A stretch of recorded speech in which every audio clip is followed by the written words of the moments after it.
Welcome to this lesson. When amp readings aren't possible, use System Readout.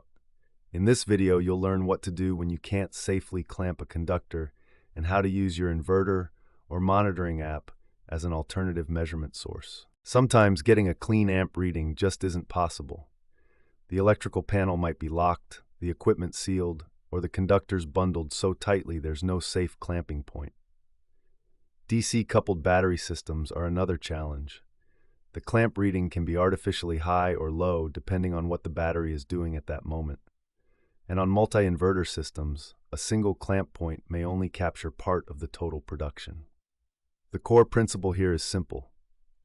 If you can't confidently clamp the correct conductor, don't force it. Switch to System Readout, document the limitation, and let SolarCheck Pro handle the math. So, when exactly should you use System Readout? Use it when conductors are inaccessible, locked panels, restricted rooms, sealed equipment. Use it when you can't isolate a single conductor due to bundled wires or a tight gutter. Use it on DC-coupled or hybrid battery systems where clamp readings can be misleading. And use it on complex multi-inverter layouts where one clamp point won't capture the full picture.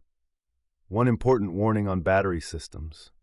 If the battery is actively charging or discharging, a clamp reading in the wrong location can create a false low production result. When in doubt, verify using the inverter display or monitoring app. When using System Readout, there are 3 minimum pieces of information you need to capture. First, the real-time power shown on the inverter display or monitoring app. This should be in watts or kilowatts, not the daily kilowatt-hour total. Second, the time of measurement. Choose the closest match in the app to when you actually took your reading. Third, whether the value is AC or DC. This needs to match the source. If you're reading from the inverter output, that's AC. If you're reading from a panel-side display, that may be DC. A strong best practice, take a photo or screenshot of the readout you used. That becomes your supporting documentation. Here's how to enter a System Readout in SolarCheck Pro. Go to Electrical Measurements. Select System Readout app or inverter. Enter the live power value shown on the inverter or app. Remember, this is the real-time watts or kilowatts, not the daily energy total, and not the system's installed size.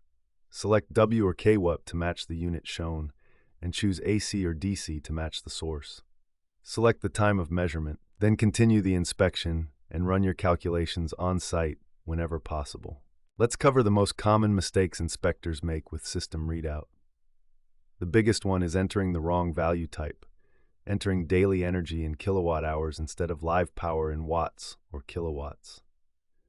Another common error is entering the system's installed size instead of the current output. Always make sure you're matching AC versus DC to the readout source, and always refresh the app before reading. Stale data can throw off your results. When you use System Readout, SolarCheck Pro automatically runs the calculations using the value you provided, notes the measurement method as a limitation in the report, and reduces the chance of a false conclusion caused by an inaccessible or misleading clamp location. Pro move. Run your calculations before leaving the site.